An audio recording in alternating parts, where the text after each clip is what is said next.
my darlings, and welcome to another broadcast. Today we are delving into patch 6.55, and we're going to start off with my favorite, storyline, Mandeville.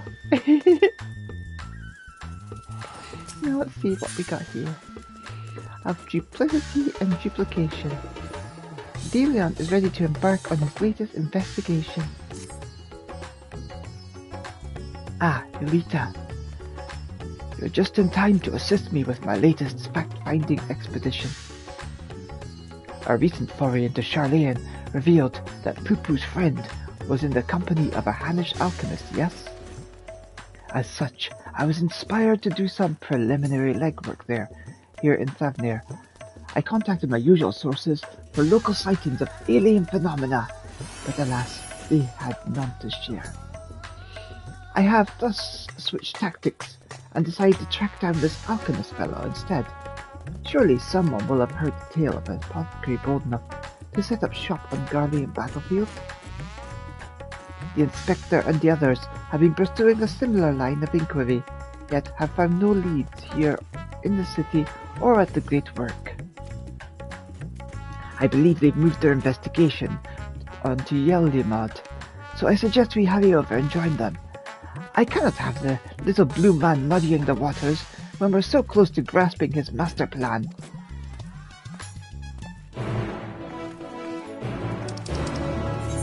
Off we go! Boop boop boop boop boop boop! Kapoo!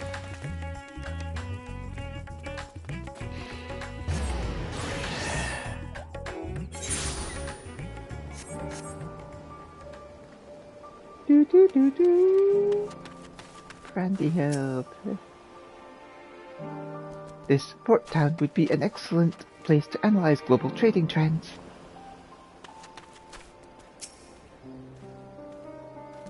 What else can you tell us about your long-lost comrade, Master Poo-Poo?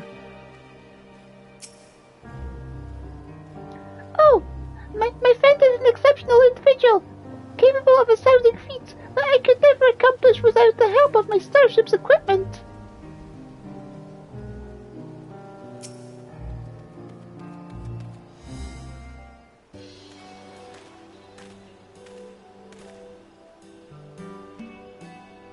I see the two of you are eager as ever to observe my inspectorial genius at work. Ah, the long-term fans are often the most ardent. As a matter of fact, we were just about to continue our investigation into the alchemist we know to have been travelling with Master Poo-Poo's comrade.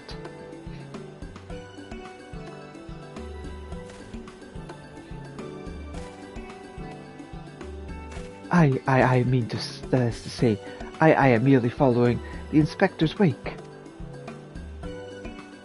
You needn't be so modest, my dear Inspector Brandyhild. It is wrong of me to found myself as equal to you in any respect, for I am but a copy, and a flawed one at that. Stuff and nonsense! Clone or not, self-depreciation is unbecoming in a Mandeville man. Exactly! The things you can do are amazing! Oh, I don't know about that. 'Twas you who saved Elita from certain doom, was it not? While not quite as alactricious as mine, your rapid reasoning is nevertheless quite effective. 'Tis kind of you to accept me, rough edges and all. I only hope my meagre contributions are of some small assistance.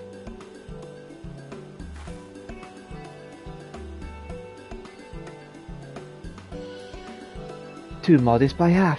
I'd say his mental faculties far surpass those of the original. That's enough chin-wagging amongst ourselves, I think. Let us spread out and learn what the locals know of this adventurous apothecary.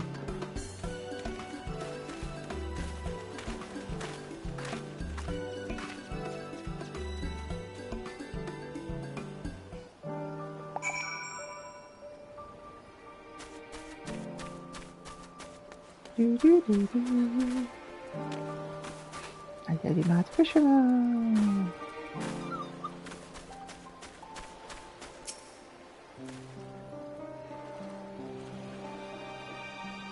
Yes, I know the one of whom you speak. A fellow fisherman told me of a friend of his, an apothecary, who set off for a war-torn Galamard to sell his medicines. A reckless fool, if you ask me. I have no interest in the affairs of such men. But you do, I take it?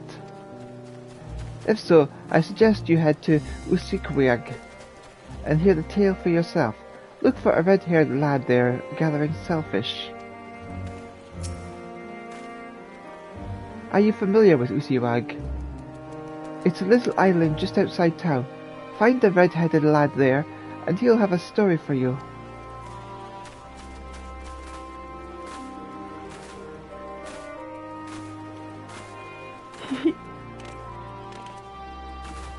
Yeah.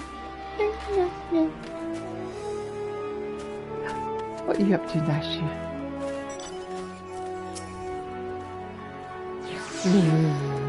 Inspector Browniehell, a blocky man of quality.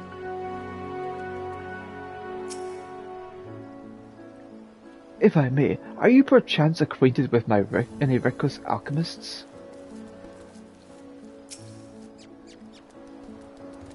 I'll fear your inquiries.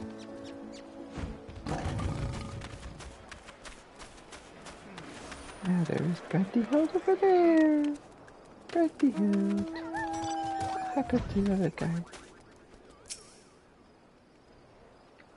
Perhaps if I emulated Inspector Hildebrand's cavalier attitude, I could be of greater use in our investigations. Oh, there's the other guy. Leon. Inspector Brandyhill is possessed of a brilliant mind. If he were willing to work for the Thavnarian truth, I'd employ him in a heartbeat.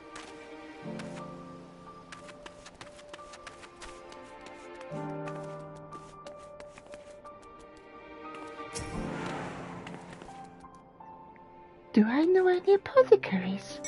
In Radzapan? Of course. More than I can count. I've not heard tell of anyone peddling such goods in the heart of the Empire, though. Seems like a terrible idea to me. What with civil war raging and the world almost ending? The situation's improved in recent days, but even so, the Radiant Host still has to provide security for cargo shipments. A lone merchant trading there alone? Impossible! Who would go gallivanting amidst the ruin of a fallen empire replete with unknown hazards for the sake of selling a few potions? No one I know, I'll tell you that much.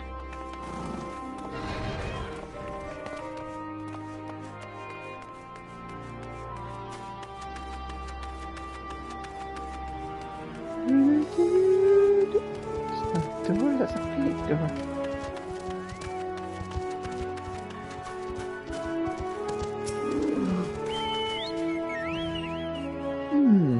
I know of many merchants who travel aboard to ply their wares, but none who have business in Garlemald.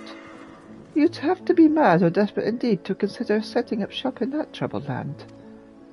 I mean, word is we've signed some kind of trade agreement with the Garleans, but it's not the kind of place where one simply wanders in and opens a street stall. Sorry, I wish I could help you, but I think I'd remember if someone mentions a trading venture in Garlemald.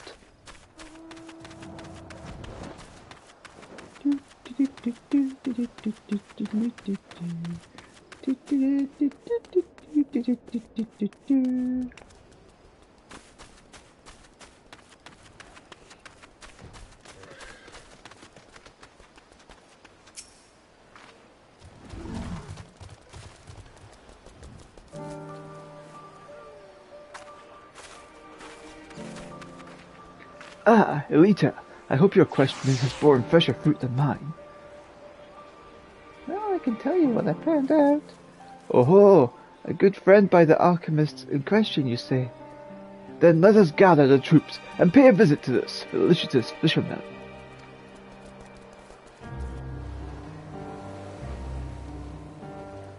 Do, do, do, do.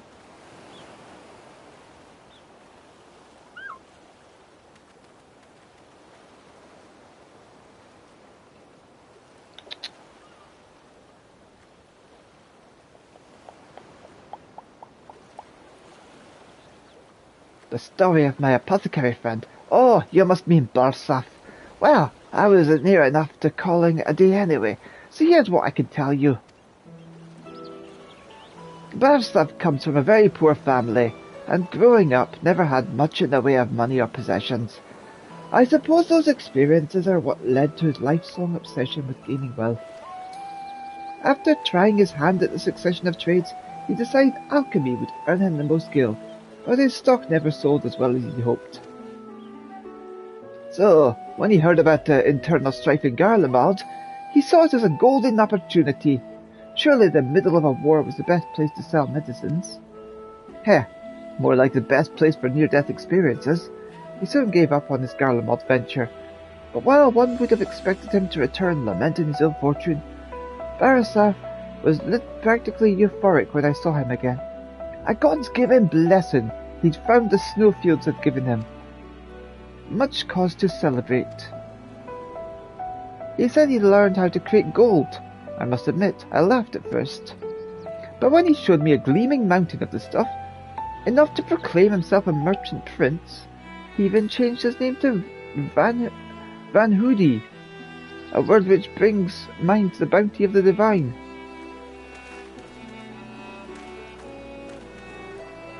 A name I've heard. He's a rising star in the markets, is he not? The one snapping up commercial ventures left and right? Yes.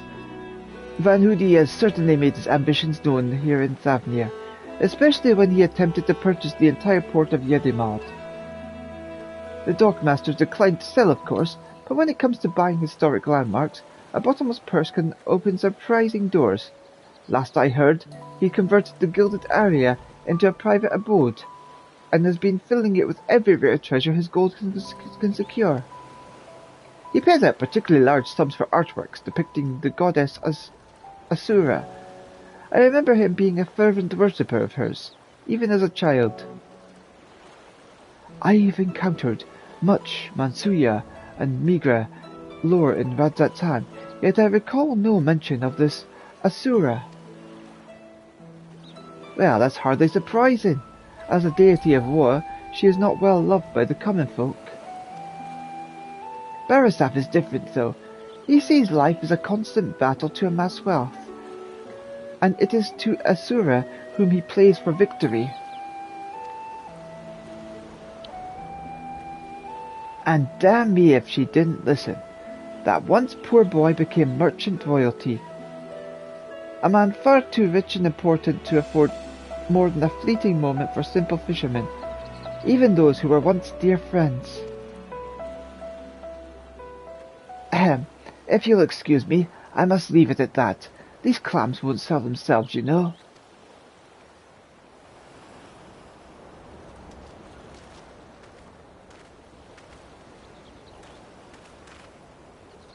How about that, eh?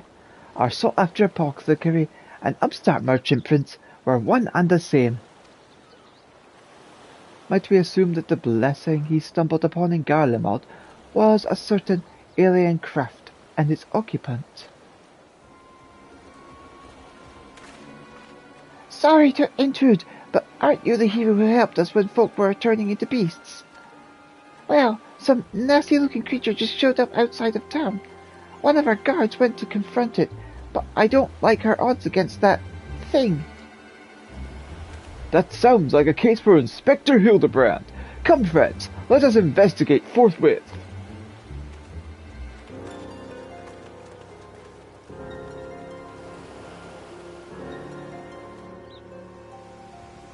Oh, the shadows are covering me. There we go.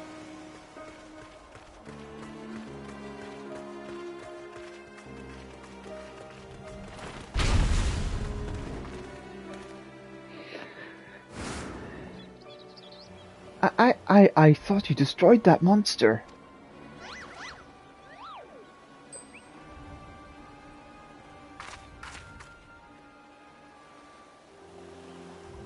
I have the situation under control, citizens.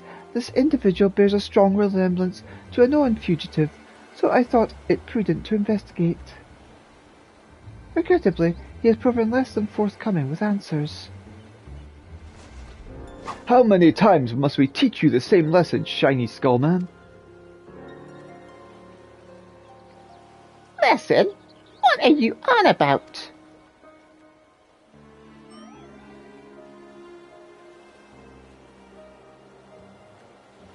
Ah, cease this babbling and get out of my way. Lord Van Hoody's orders are to cause trouble at the port, and I'm running behind schedule. Van Hoody? The merchant who tried to buy Yedimat? So he put you up to this? Curses! How did you manage to deduce our dastardly plan? You just blurted it out. Silence! No one who learns of our scheme can be suffered to live. Prepare to be squashed, meddlesome worms!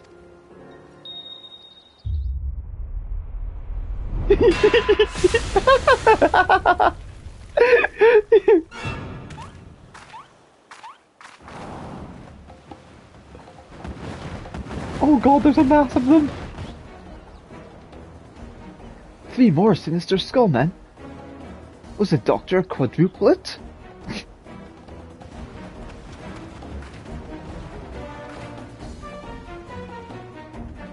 Oh!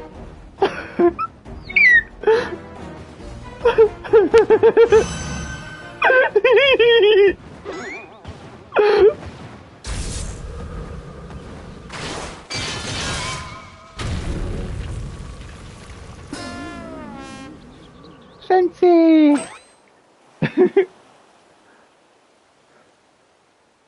Mother?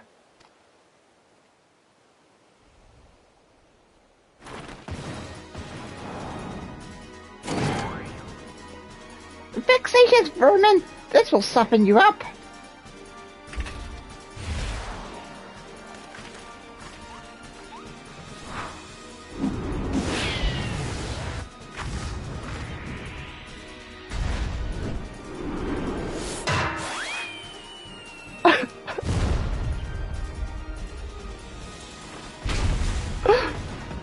Ah! A lucky hit!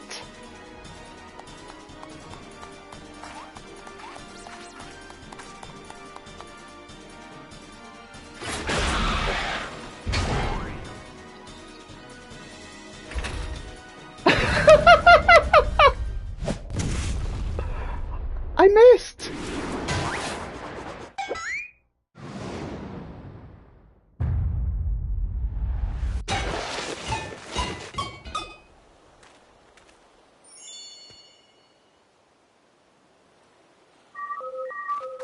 Oh. I like how now she just casually walks away.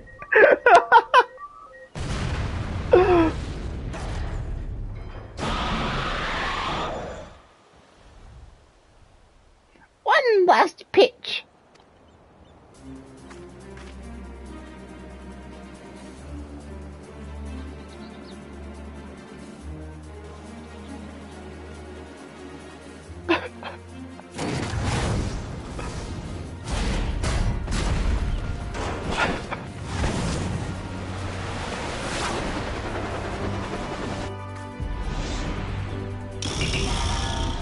Limited heavy hitter special.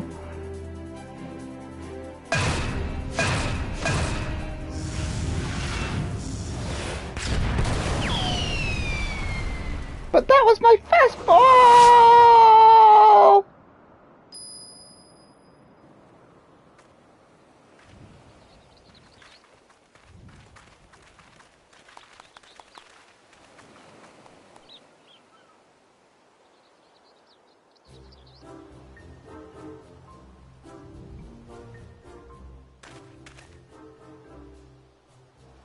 I've come to expect Valor's sudden appearances, but what brings you here, Mother?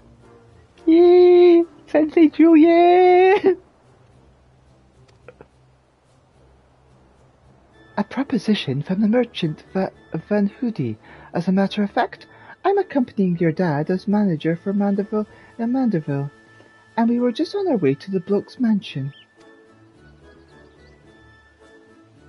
I have already refused Master Van Hoody once before when he tried to buy out our commercial empire. This time, however, the deal concerns offloading a quantity of gold at wholesale prices.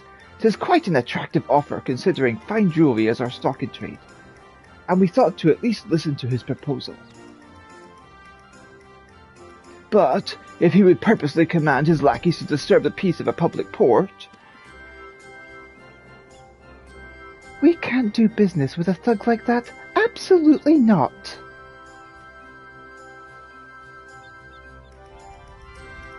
Where did all those lackeys come from in the first place?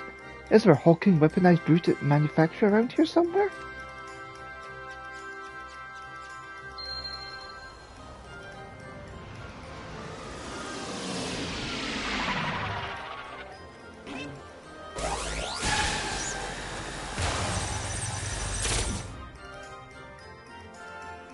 As I suspected, my ship's vaporization beam is configured to expunge only replicated matter. So you can copy inorganic materials as well. How interesting. Once the matter of duplication facility has analyzed an object's molecular structure, it can generate any number of copies. Yet it cannot create matter from nothing.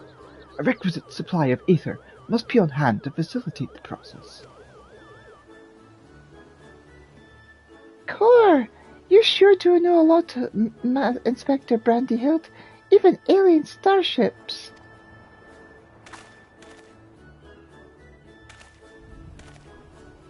'Tis no great achievement. As I've mentioned, the gaps in my knowledge were patched with data from the starship's own archives, which included the vessel's full schematics and functions. Assuming I understand this correctly, is it possible Van Hoody is using the repaired alien craft to replicate piles and piles of gold?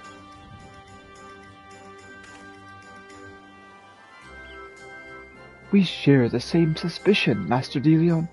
To my knowledge, no other method exists that can reliably produce precious metals. Of course! 'Tis the obvious conclusion! That being the case, one might further assume that Van Hoody is threatening or deceiving Master Poo-Poo's comrade in order to gain access to the vessel's superior technology. Of course, our course of action is clear. We march right up to his gold spawner's front door and demand the release of his extraterrestrial hostage.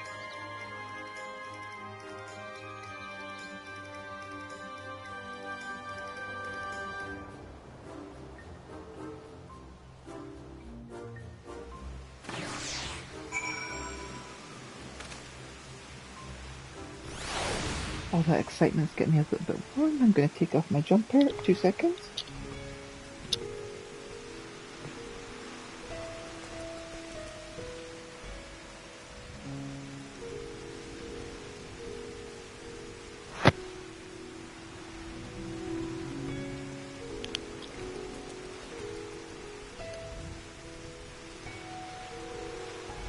Julian! Julian!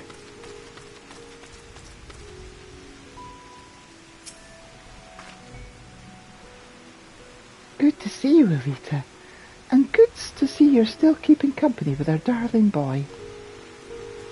That blocky lad. A few friends of yours? Smooth off the edges and he'd be the spitting image of our Hildy.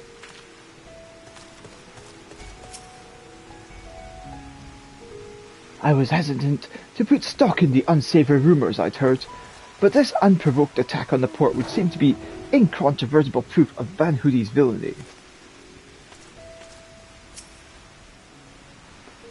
The Inspector's mother is as monstrously strong as the Mandeville man, except that doesn't make any sense.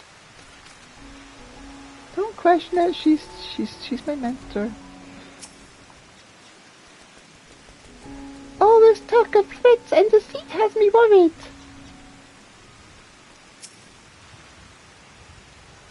I am given to understand that while identical in appearance, The craft belonging to Master Poo-Poo's comrade is equipped with more advanced technology.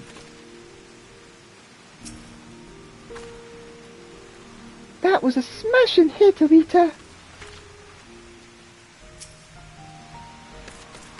We must confront this malicious merchant at once!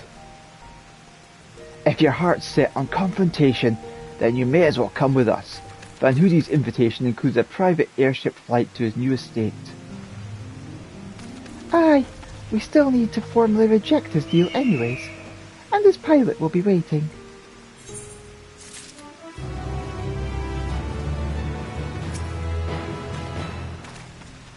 Let us take this Van Hoody to task, and bring an end to this case once and for all. Good to see you, Elita, and good to see you're still keeping company with our darling boy.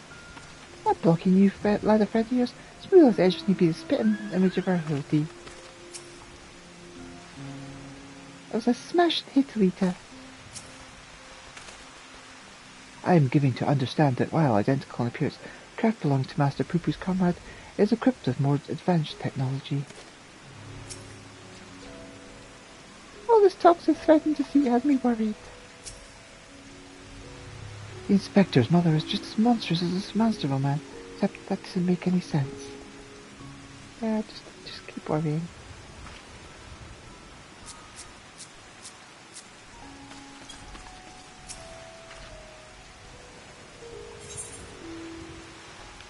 Ooh, we get an item from this. Gentleman at heart, Godbert is ready to lead you to Van Hoody's waiting pilot. Shall we be on our way? We're to meet Van Hoody's pilot atop the rise just south of Kajaya's footsteps.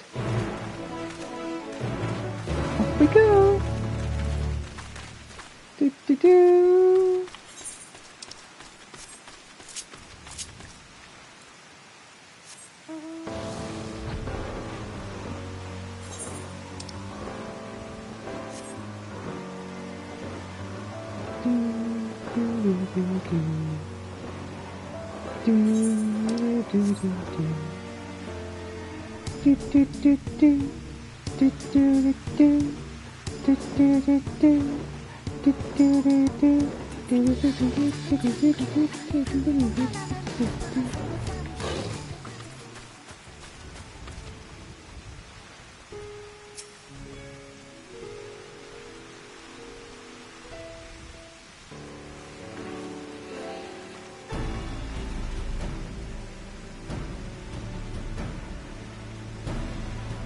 Lord Godbert, Lady Julian.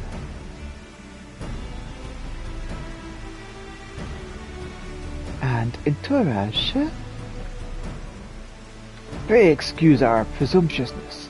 My son and his companions insisted they come along, desperate as they were to meet with the illustrious Master Van Hoody.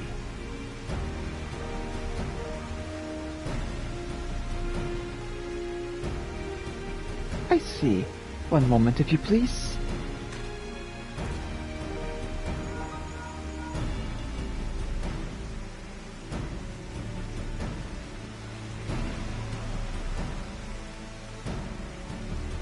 Lord Van Hoody should be glad to welcome you all to his home. Pray step aboard, and I shall take you there directly.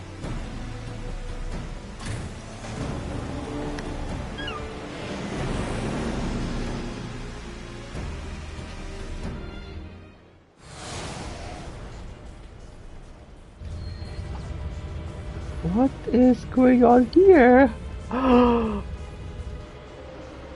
This don't look good.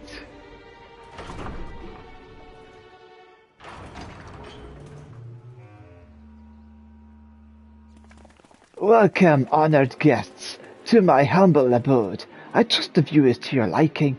Since you travelled all the way from distant Oda, a pleasant backdrop to the talks was the least I could provide. And what an unexpected boon this is. I had been debating when to extend you a personal invitation, but now you are here, like a wish come true. Save your act for the magistrates, Van Hoody. We know the secret of your ill-gotten gold. You will cease this exploitation of alien technology and release your hostage into the care of Master Poo-Poo at once. Unravelled all my schemes, have you? Good. I needn't waste my breath on tedious explanations then. This is Master Poo-Poo, I presume. I do have this fellow alien here with me, yes. As for exploiting their technology, I freely admit to duplicating a quite frankly obscene amount of gold. But that was merely the beginning. Imagine making copy after copy of the deadliest weapons in existence. Would not the world be yours for the taking? Let's get straight to the point. I want you at my side, with the vaunted Warrior of Light as the template for my own clone army. We could conquer this and every other land in the creation.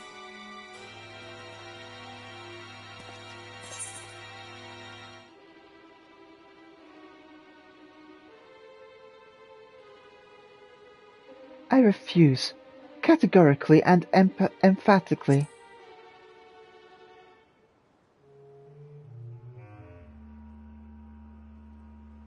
A pity. Yet I anticipated you would prove an impediment to my ascension. Yes, it seems the time has come to test Lugi's ritual of manifestation.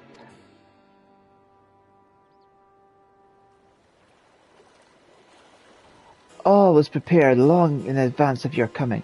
This tower holds not only mundane treasures, but also caches of crystals. As for the requisite congregation of worshippers, well, I had but cloned myself. After all, who is more devoted to my cause and my goddess than me?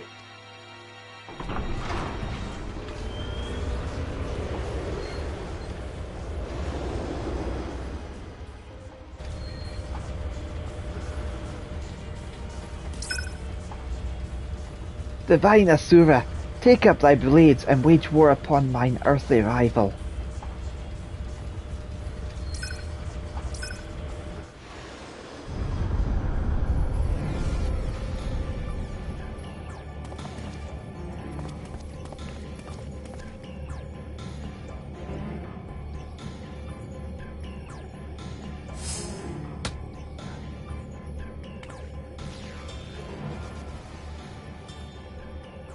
Nay, Hildebrand, against the Primal, we may be more of a hindrance than help. We dare not remain within its sphere of influence.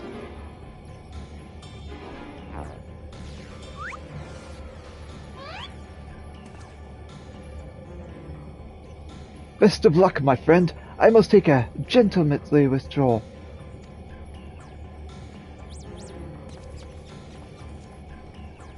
How on earth would you be more of a hindrance?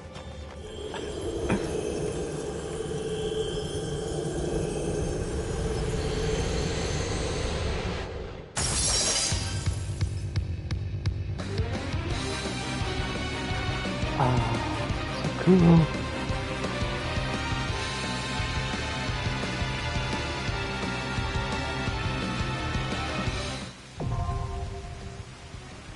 The gilded area now accessible.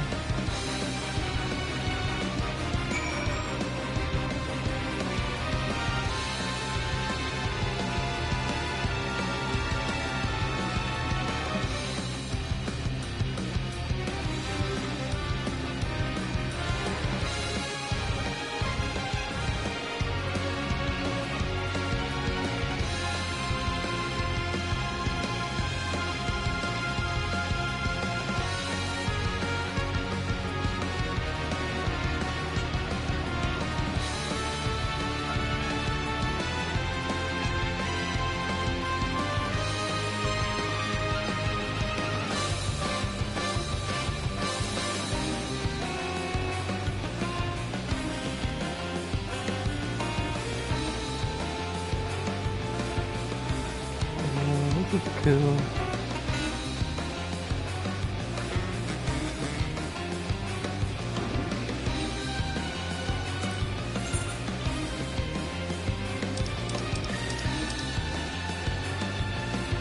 Well, let's give it a go.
Osmosia Asura.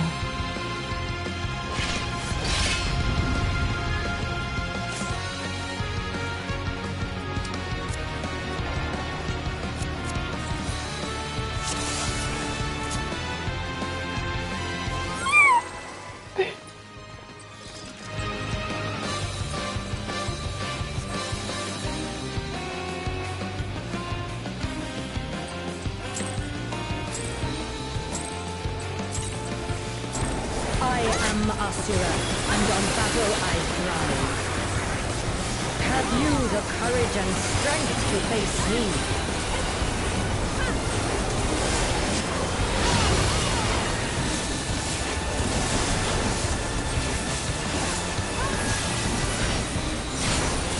Will you dodge, or will you bleed?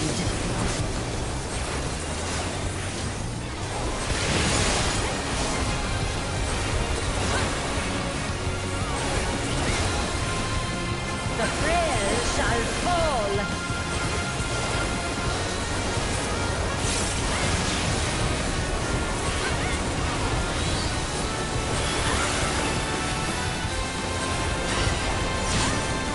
You've not time to blink.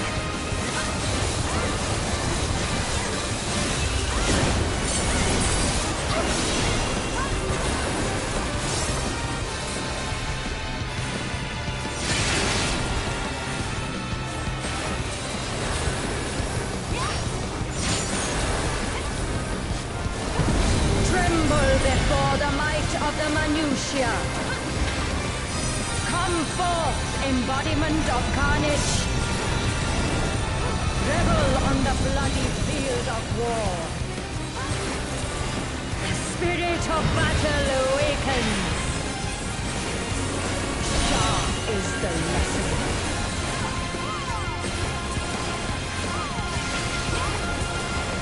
The weak shall perish.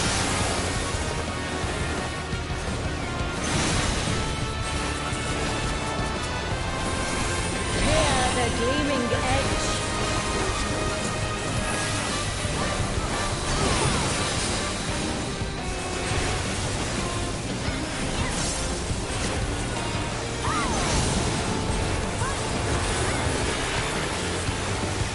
Unmerciful light shine upon you.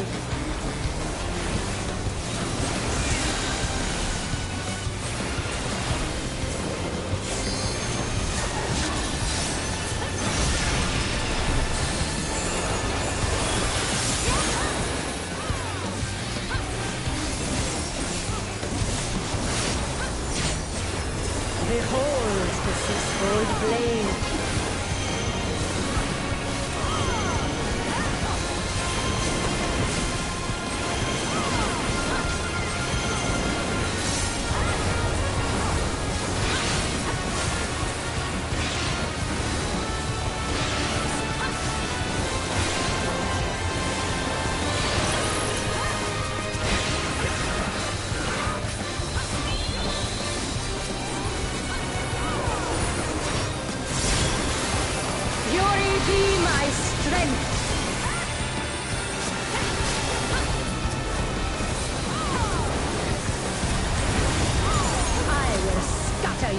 bones.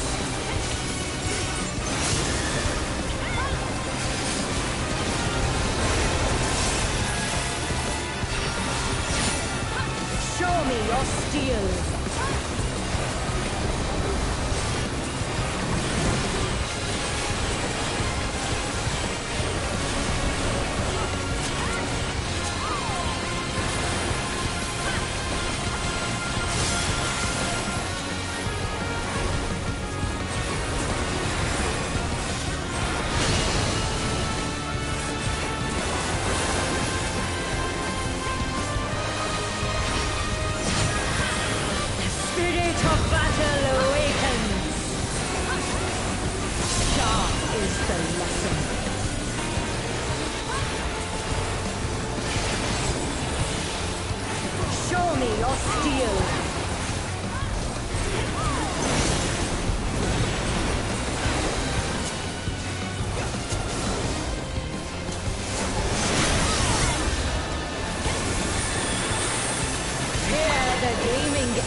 Unmerciful light shine upon you.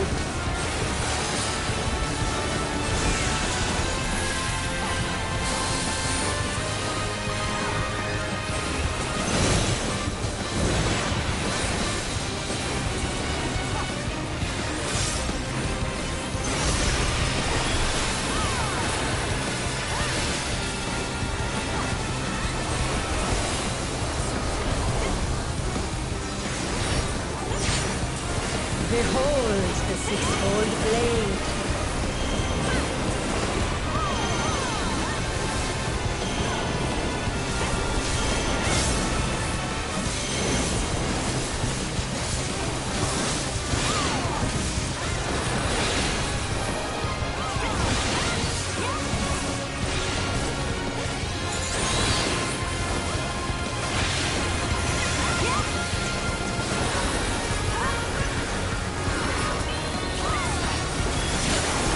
The face of battle is ever-changing. Joyful is your downfall.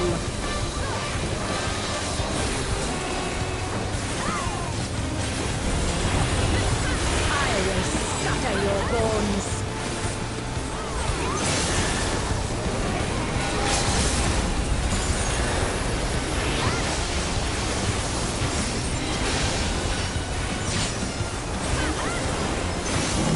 Will you dodge or will you bleed?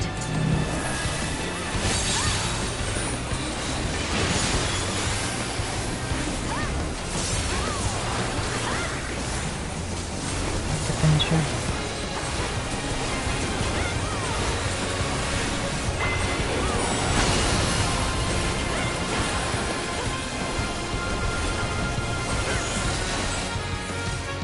Oh, that was fun.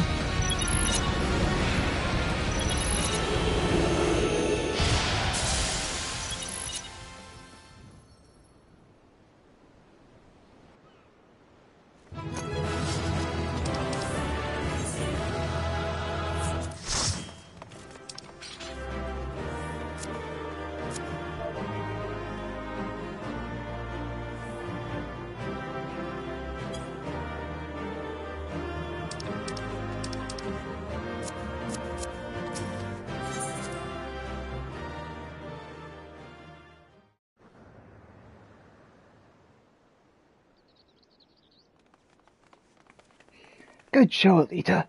'Twould seem you thoroughly trounced that pesky primal.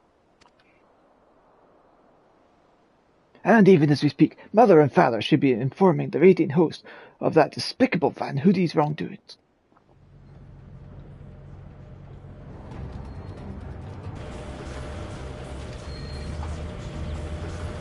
The divine Asura defeated.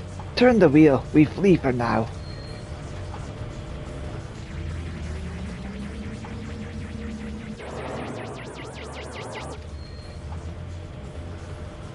Who is flying my starship without my permission?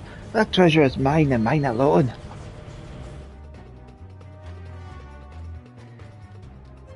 You called your vessel, Master Poo-Poo? No, I did not. It's my friendship.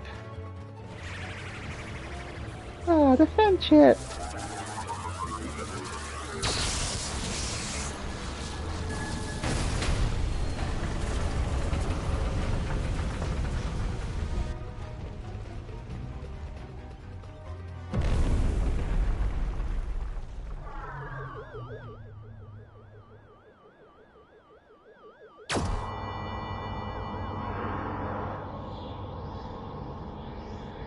Now there were two of them!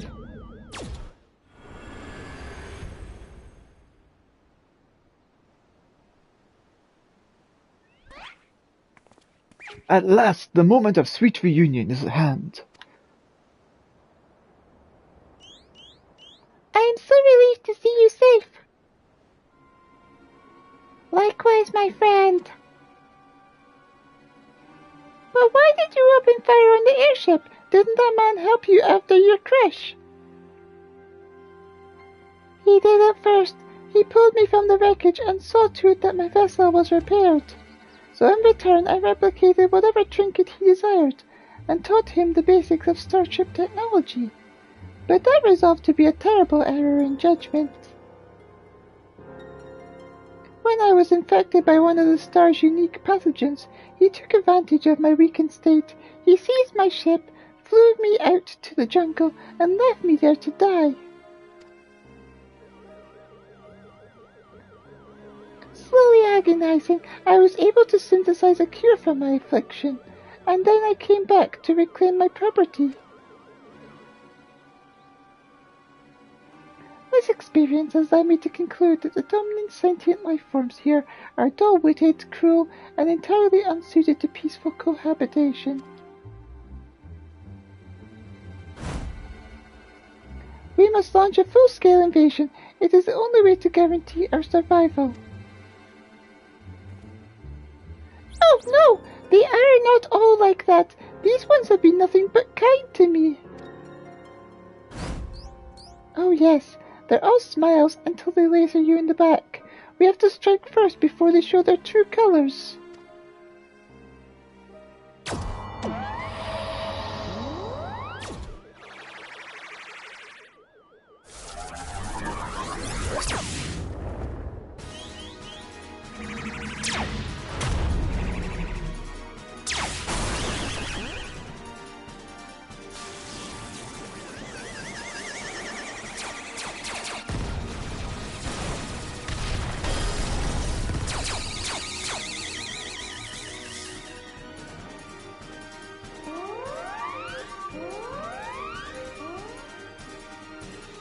The ship's reactor core has been breached. If it explodes, everyone in the vicinity will be atomized.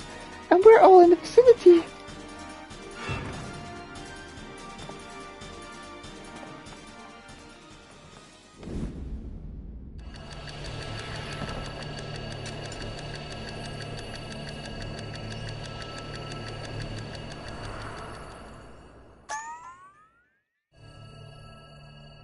Think, damn it, think! If I'm to stop the explosion, I need to traverse the considerable distance to the starship. But I can conceive of no logical solution.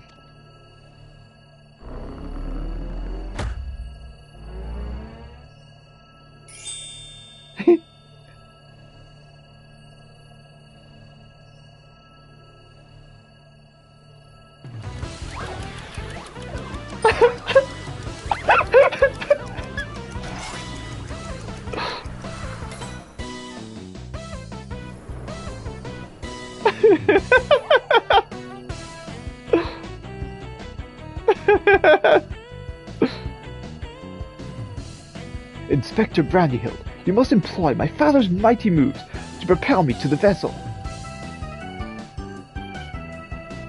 I too have calculated that Lord Gobbert's signature techniques are our only means of achieving sufficient propulsion, yet there is a flaw in your proposal. I lack the strength to properly perform the throw, and I've no time to teach you the starship's controls.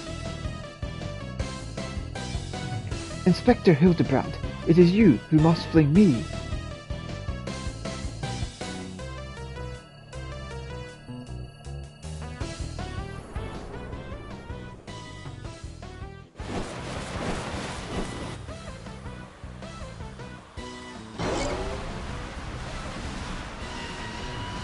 Skyward as only a mandible can.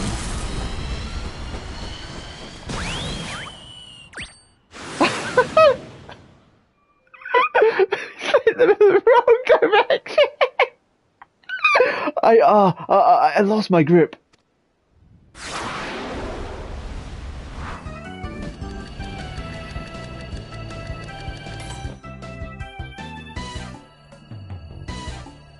Given my trajectory and velocity, the correct shift in posture should generate enough lift and precision momentum to... Yes, I can still make it.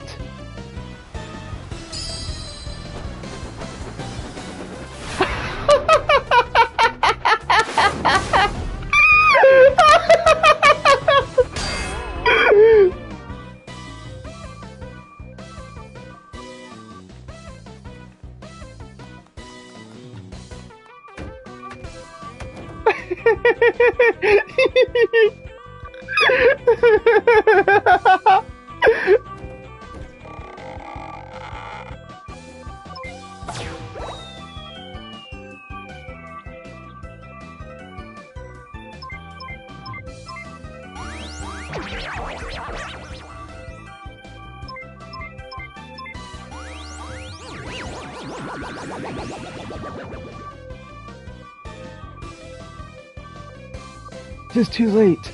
The reactor is going critical. There is only one way to save the day.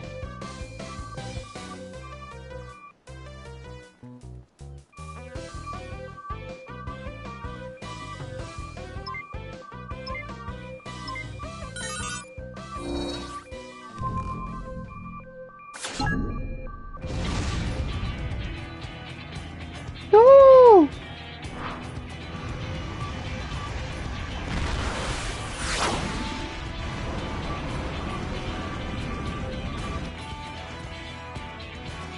Inspector Brandyhild! Our brief time together was more than any defective clone could ask for. Be well, my friends!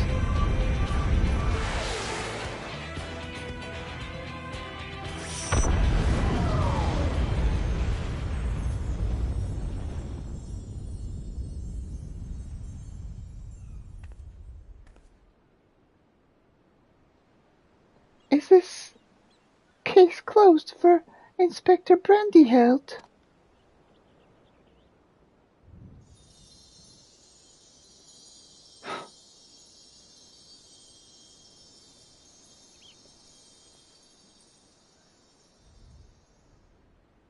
Nay, my loyal assistant. As a chip off the old gentleman, our dear Brandyhild has surely survived to tell the tale.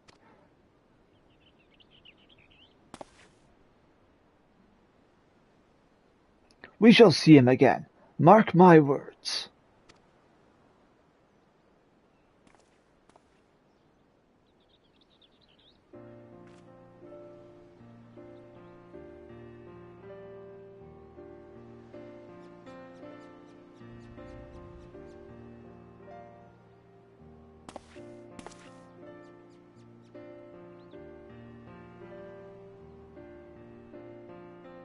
You rescued me, even though I tried to incinerate you with high-intensity plasma blasts.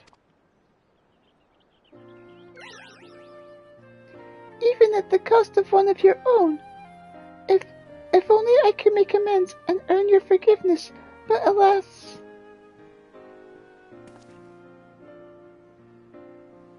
There is naught to forgive. With this blocky construction, Inspector Brandyhild will be just fine, I assure you. As a friend of Master Poo-Poo, you are a friend of ours. And what are a few minor plasma burns among friends, eh?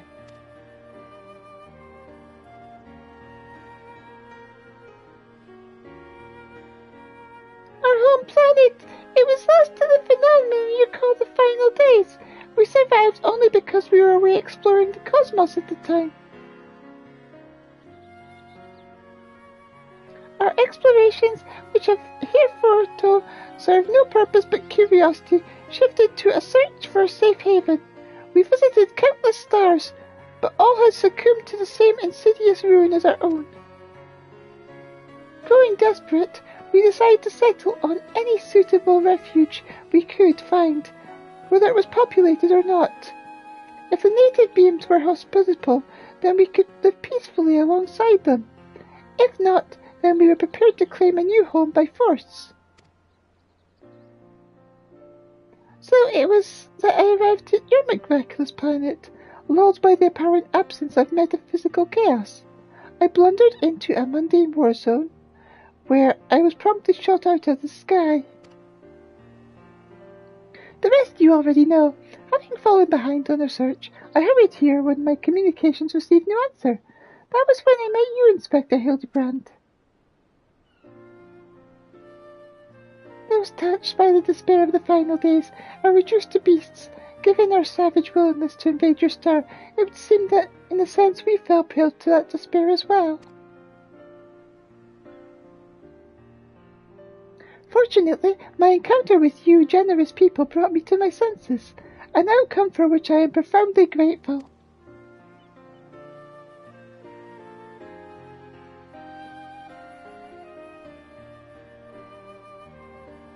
That said, there is nowhere else for us to go. Would it be too much to ask for us to live here on your star?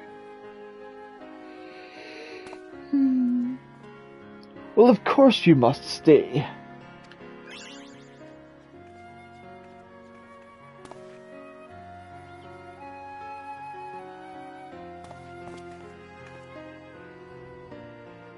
And I suspect you'll be wishing to repair your damaged vessel.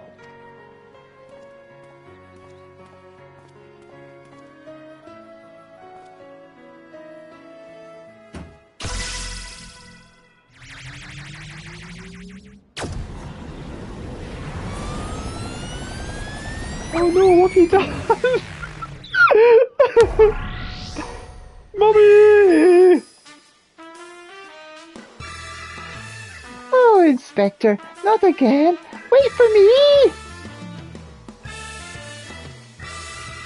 Oh, never a dull moment around our Hildebrand. At least we needn't worry if the ship crashes. Not with an impervious mandrill on board.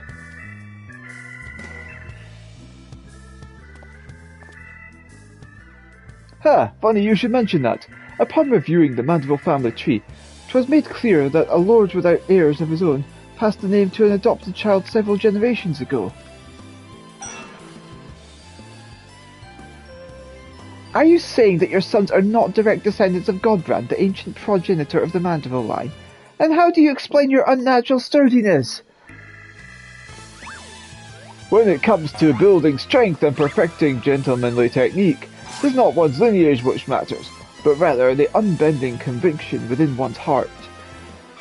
Though Godbrand's bloodline may be broken, House Mandeville shall live on through us. If the begoggled boy can't swallow that explanation, I've also heard talk of some unseen power driven by feelings and emotions. Could it be that you and Hildy have tapped into that cosmic essence?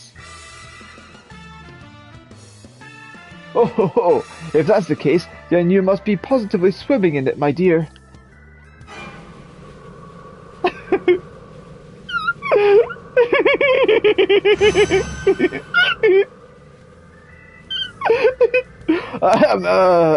Everything appears to be under control here. Let us return to the city, shall we? I love you, Julian.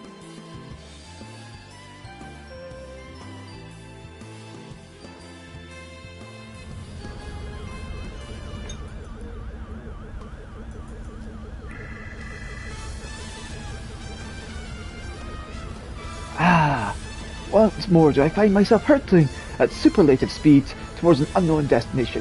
Another day, another thrilling case for Hildebrand, Agent of Inquiry, Inspector Extraordinaire.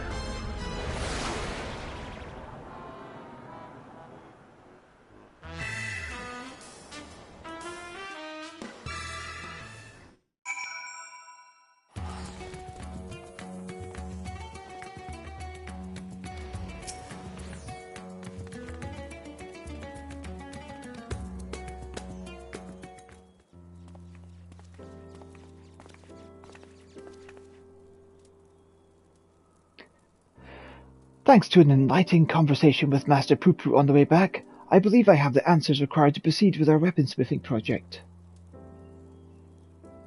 I trust the endeavour holds your interest. Pray inform Master Geralt of your willingness to assist, and my hammer and I shall make all haste to the High Crucible. And with that, I bid you good day. Thank ye all for looking out for our beloved son. I'm sure him and the blocky lad will be back for more cases before you know it.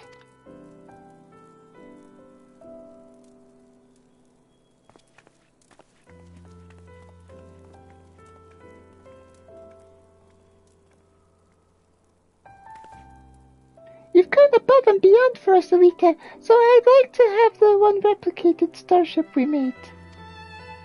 It didn't have the duplication facility or other such technology on board, but it will carry you through the skies. Use this key to call it whenever you wish.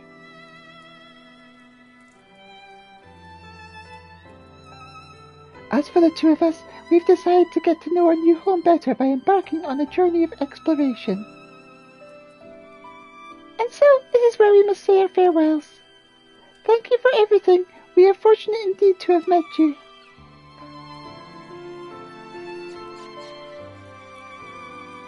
Aww. Seems Poo-Poo wasn't planning an invasion after all. He even tried to stop his friend from launching an attack. I'm calling an end to this investigation, Elita. Your unfailing support during this entire ordeal has been most appreciated. Thanks to you, I was able to observe the inner workings of Charlayan, and even travel to the surface of the moon in search of the truth. And when my own conspiracies threatened to blind me, you were there to open my eyes to the true shape of things. But this world yet harbours its share of strange and inexplicable, not the least of which is the source of Hildebrand's impossible physiology. If not an alien, then, perhaps he's a product of hyper-advanced civilization from the distant past, the descendant of some gruesome biological experiment. Someone needs to plumb the depths of these unexplained phenomena, and I am the very man for the job. Ooh. Gentleman to walk with me.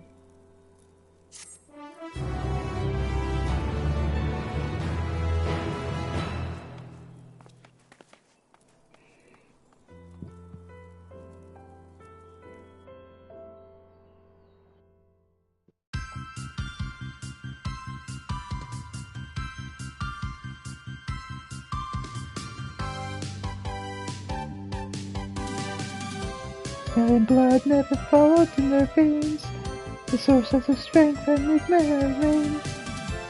A dynamic folk, their clothing bespoke, a gentlemanly family, the good old house of Manderville. A true inspector is born from the heart. La di la la la di la, la di la la la la di da da, la la di da la la la la di da. La la la la la la la la da di da yeah. La tra la la da di di da.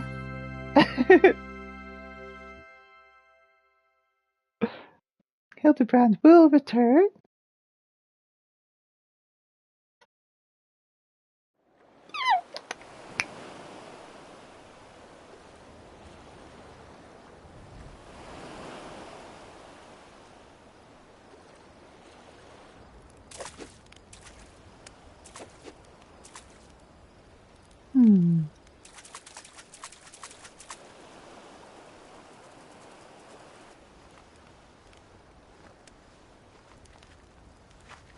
Where's your hat, my little friend?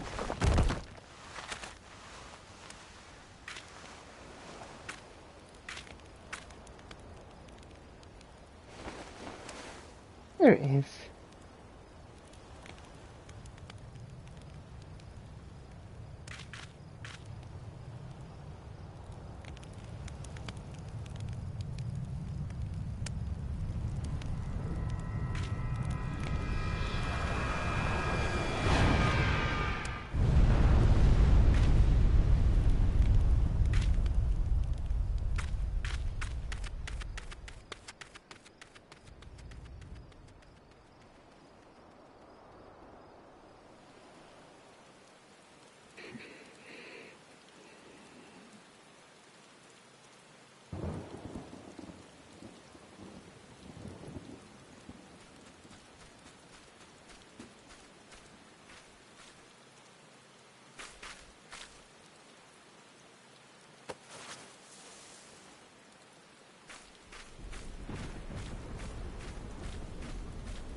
Identified flying gentleman.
Please note that upon completing the quest resonating with perfection, you receive a mandible weapon for white mage.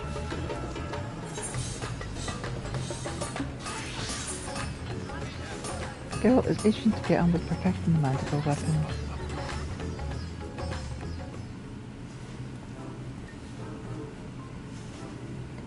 I hear Godbert's finally figured out how to perfect his alien weaponry.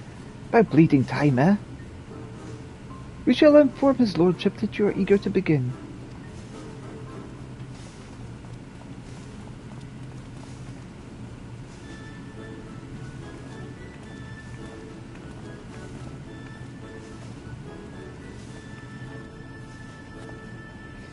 At long last, Elita, the end to our arduous, yet most rewarding weaponsmith journey is finally in sight. And a bloody expensive journey it's been. That's why I'm here as a dutiful wife, or doting mother, but as a concerned senior partner of Mandeville and Mandeville. Our company's footed the bill for all sorts of extravagant materials and expert assistance, not to mention the rent we're paying for these high crucible facilities. Even if this is the final stage of the process, that's only one mandible weapon out of how sodding many. Our side business in replica weapons ain't exactly booming either, so I reckon I needed to come and gauge the value of continuing this venture with me own two eyes.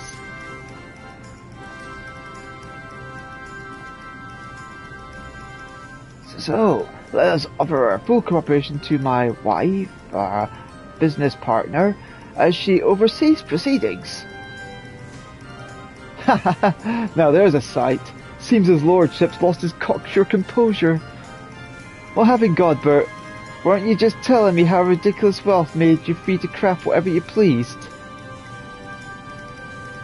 I'd be on my best behaviour if I were you, Master Geralt. After all, your considerable remuneration is one of the main expenditures Lady Julian will be scrutinizing.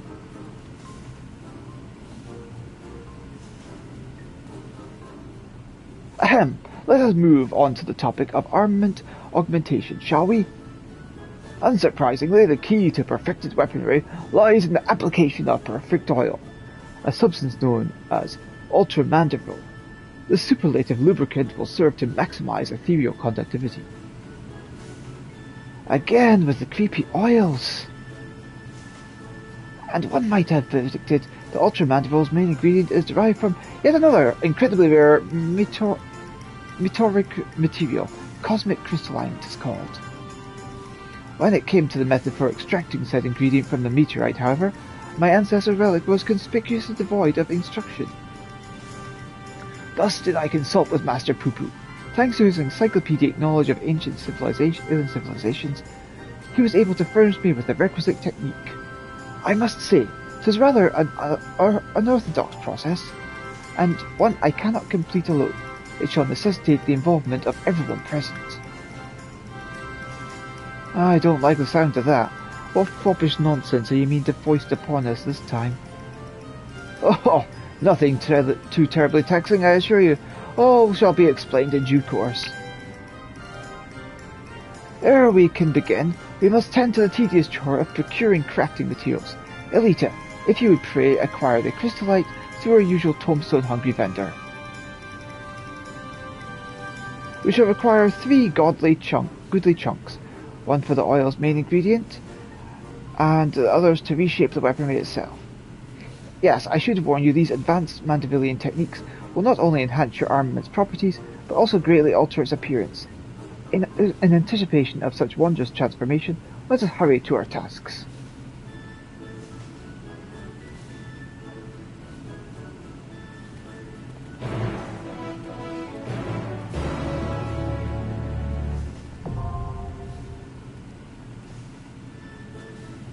Chunks of cosmic crystalline can be purchased from Juniper at the Aetheryte Plaza.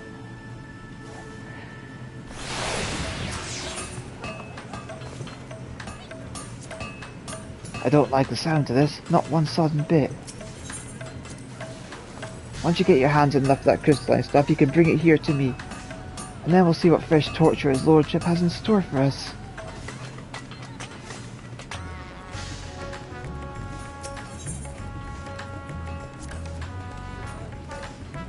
Lord Godbud and Master Geralt are living legends in their respective professions. What incredible fortune that I shall have the honour to learn from them both.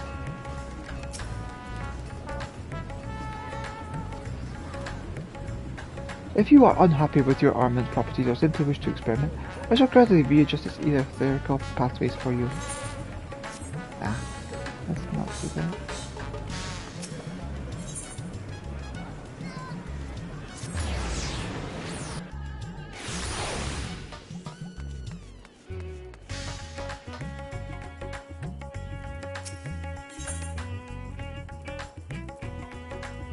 Cosmic Crystallite, there we go.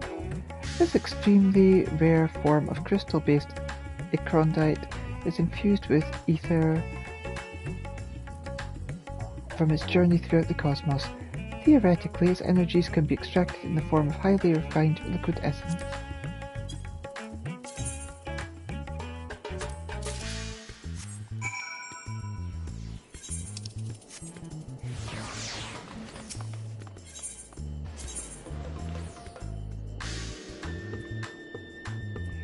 Not know where MSQ continues at least.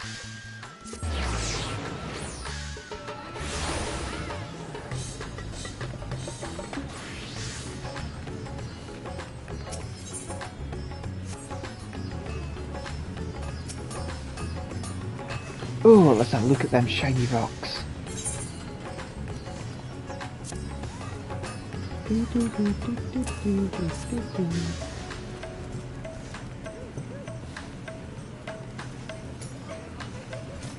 Aye, these ought to do the trick. I'll grab his lordship and we can get to work.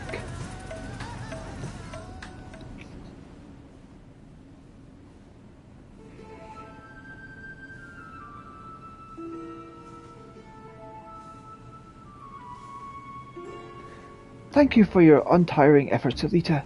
These acquisitions are most demanding. I know, but we could not proceed without them. Crystallite of this type is said to have mystical properties. Its every mote infused with ether from its journey across the cosmos. We will use Godbrand's technique to harness and condense that cosmic energy, that we may extract a single concentrated drop. This precious liquid is the heart and soul of our ultra-mandrival clothing. Well, that's bloody fascinating and all, but would you explain the goddamn technique already? You mean to have us fighting all this time meditating?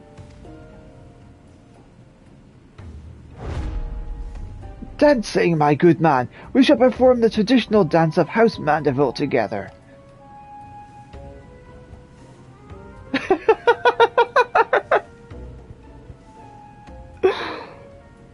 In his search for viable methods, Godbrand failed to extract the crystalline's etherical essence innumerable times.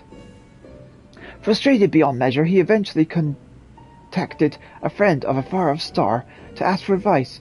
Thus did he learn the theory of compressing the crystallite's stored energies by bombarding it with a specific etheric waveform, much like squeezing a lemon.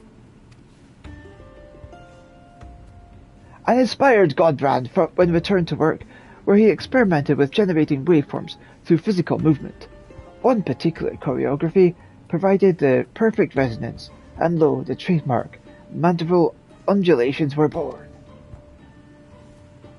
Oh, and as it so happens, the far-off star in question was the homeworld of our own Master Poo-Poo.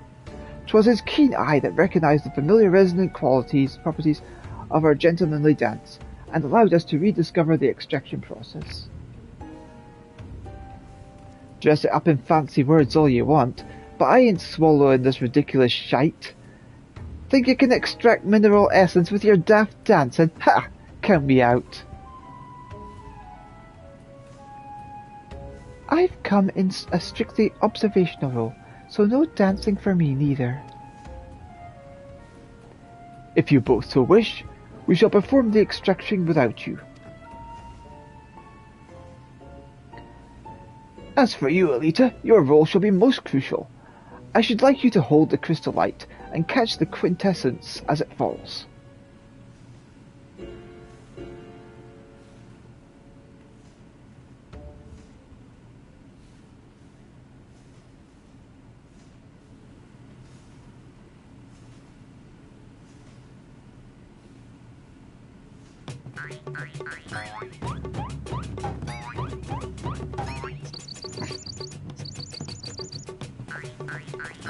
Is this how I become a super mandible?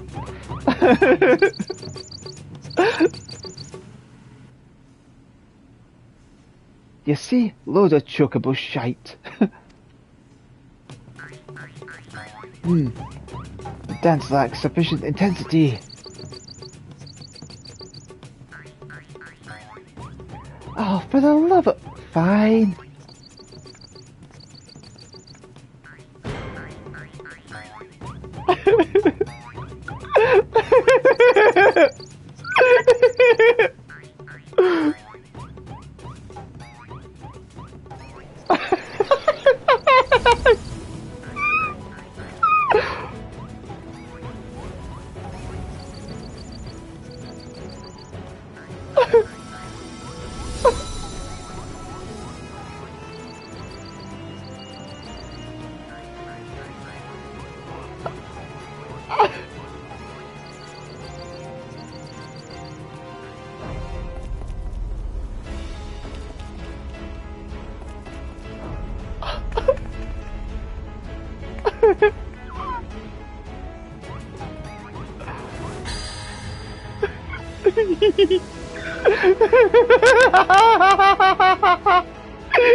It's bloody magical.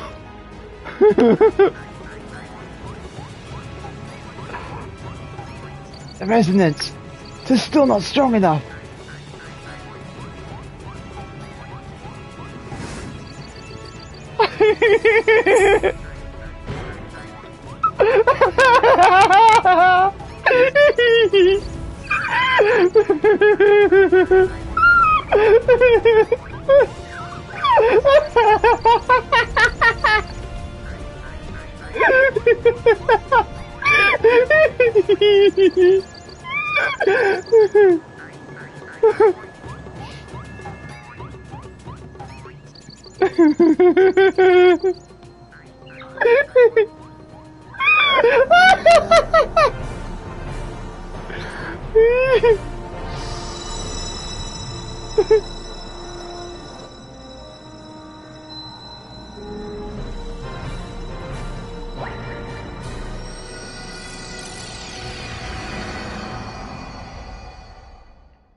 Huzzah! Our combined performance did the trick.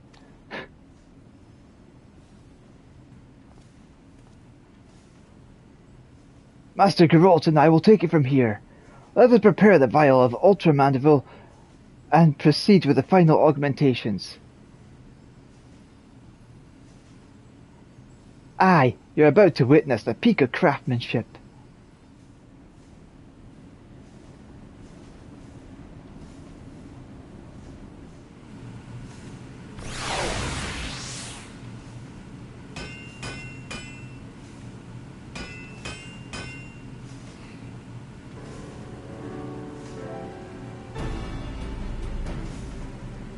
Now we apply the Ultramandible coating. As with the prior stage, the final composition of the oil's ingredients will greatly influence the armament's properties.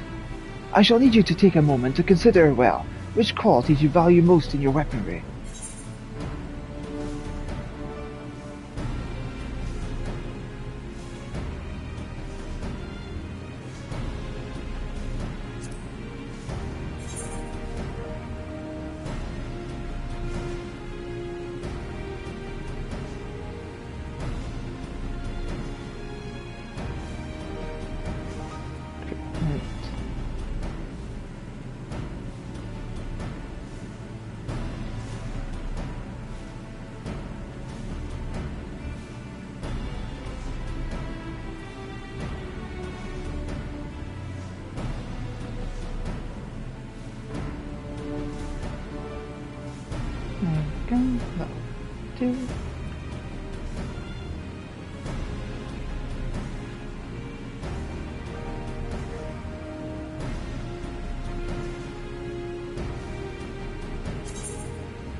You are certain? Then so it shall be.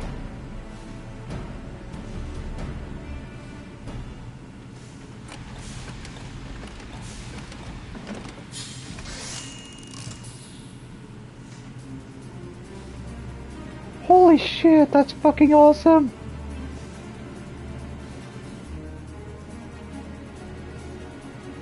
Behold, Elita, the work is done.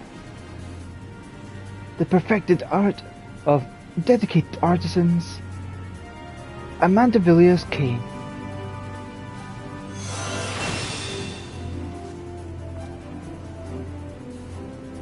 The beauteous, tangible reward for all our toil and sacrifice. It's a grand sight, all right. Fighting mammoths, drinking weird booze, and dancing weirder jigs is an odd bloody way to forge a weapon, but you can't argue with the end result.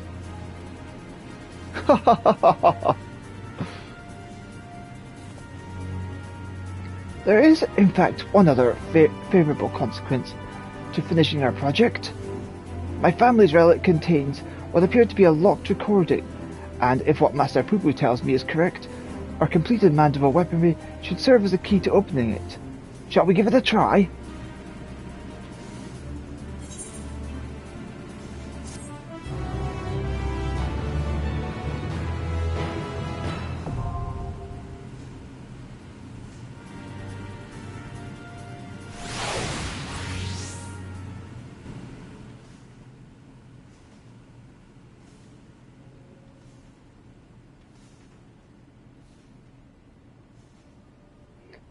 Ah, excellent. 'Twould seem the relic has responded to your armament. Let us commence the viewing.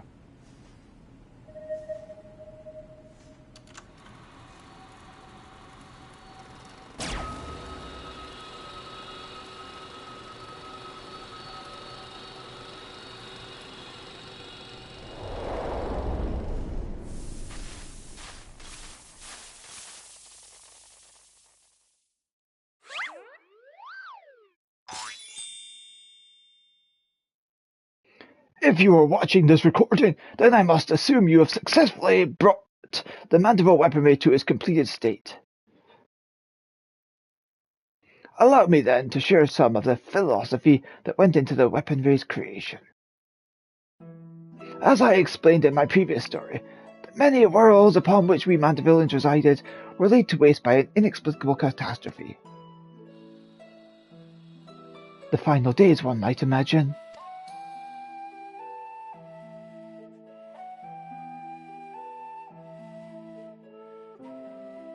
Peace reigns upon this star for now, but we can never know when or what manner of chaos might threaten our tranquil lives. Thus did I endeavour to forge armaments with the power to repel any threat, no matter how dire. However, in the wrong hands, such powerful weapons may exacerbate the very problem they were created to solve. Sadly, my long search for worthy wielders, those possessed of both martial excellence and an unyielding moral fortitude, has failed. I am left with no choice but to destroy my triumphant works. That explains how you lost the originals, eh? In the hopes that a deserving hero will one day emerge, I have decided to leave the secrets of their manufacture to my heirs. By necessity, the process must be rendered cryptic, lest these potent armaments be too readily attained.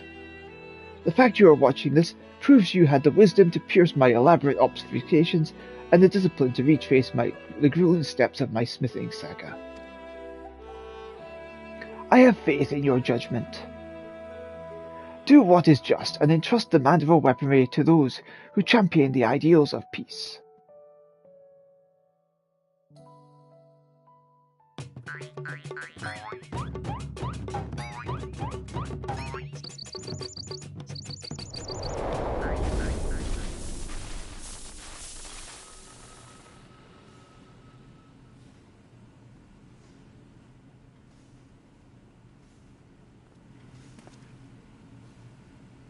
How gratifying to know that my motives were aligned with those of my ancestor. 'Twas my own experience of the final days which moved me to recreate the mandible weapons and put them in heroic hands such as yours. And 'tis more gratifying still that we should succeed with the task which Godbrand himself set for his descendants. I thank you all for your valuable contributions.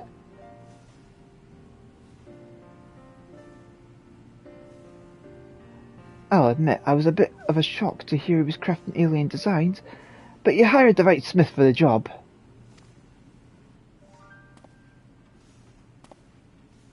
How do you know you don't know the job is over yet, yes? There are still many weapon variants we have yet to reforge. I know. Don't get your bloody small clothes in a twist. I'll stick around till the last blow is hammered.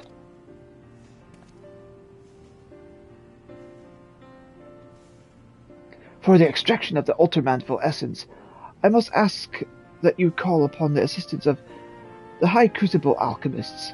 It matters not who performs the dance, as long as they do so with gentlemanly perfection and aplomb. It's clear to me now that the mandible weapons are more than just a pet project. They're an investment in the future of our world. You have me permission to keep them on books as an official mandible and mandible enterprise. Oh, that is a relief. 'Twould be difficult to cover these expenses with my weekly entertainment budget. With that settled, we can continue as before. Our most excellent house mandible artisan shall handle requests to perfect other weapons in your possession.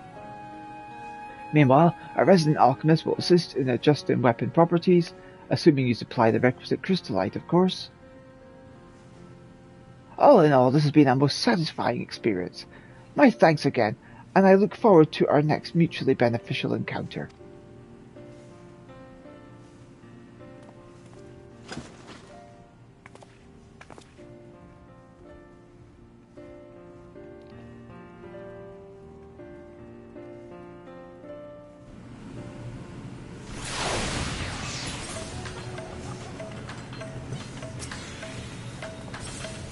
That mandible weaponry of yours treating you well? Of course it bloody is. If you're thinking of making another, then Master Smallclothes over there is just as sudden eager as ever. Just say the word.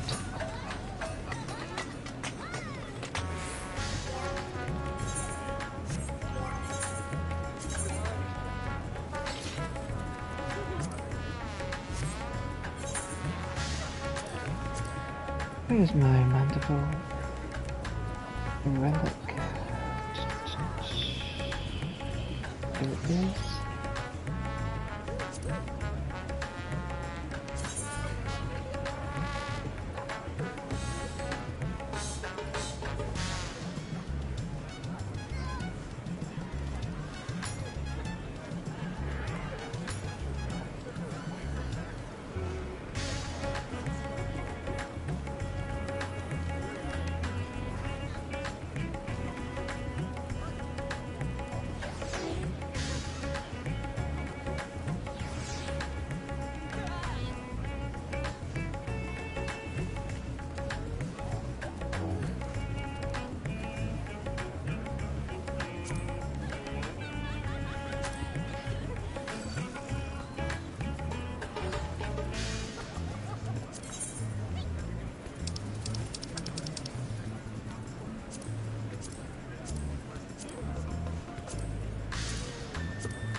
That is cool.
So MSQ continues here.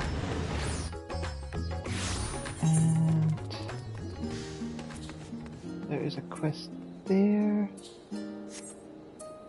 And I believe that there's a Beast Tribe quest as well.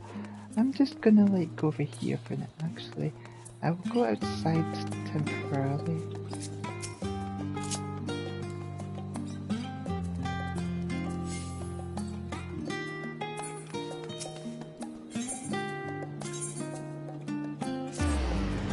Just to show the mount that we got just now. While appearing to be identical to Poo Poo's starship, this replica lacks certain functionality such as matter duplication facility, which in light of recent events is probably for the best. It is also possible to shrink you to the size to fit it in the cockpit, unable to shrink to the size to fit in the cockpit, meaning you do not so much ride as you're dangled around by the tractor beam. Aww, I want to get shrunk. What? The Truth receives a large number of reports from readers claiming to have observed unidentified flying objects. Delium.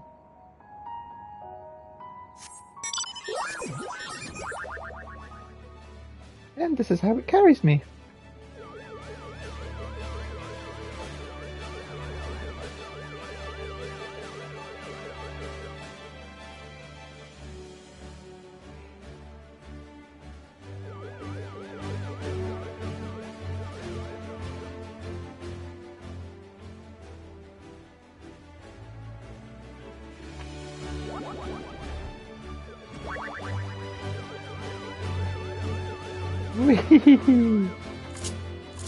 And not any special functions, but there we go, that'll do.